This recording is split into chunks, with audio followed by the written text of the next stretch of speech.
જય શ્રી કૃષ્ણ મિત્રો, દક્ષિણાવર્તી શંખમાં શુદ્ધ ગુલાબજળ ભરીને ધનતેરસના દિવસે, દિવાળીના દિવસે માતા મહાલક્ષ્મી પર અભિષેક કરવાથી કુબેર સમાન ધન સંપત્તિ પ્રાપ્તિ થાય છે.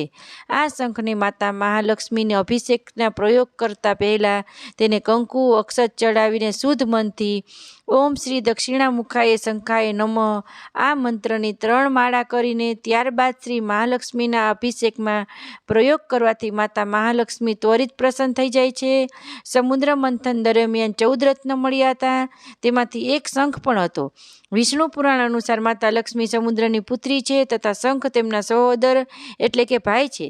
તેથી એવી માન્યતા છે કે જ્યાં શંખ હોય છે ત્યાં લક્ષ્મીજીનો વાસ હોય છે. વળી પૂજન દરમિયાન શંખ વગાડવાથી આપણને ત્યાં પરંપરા પણ છે. તો મિત્રો, વિડીયો પસંદ આવ્યો હોય તો લાઈક, શેર અને સબસ્ક્રાઈબ કરજો અને કમેન્ટમાં જય મા લક્ષ્મી જરૂર લખજો.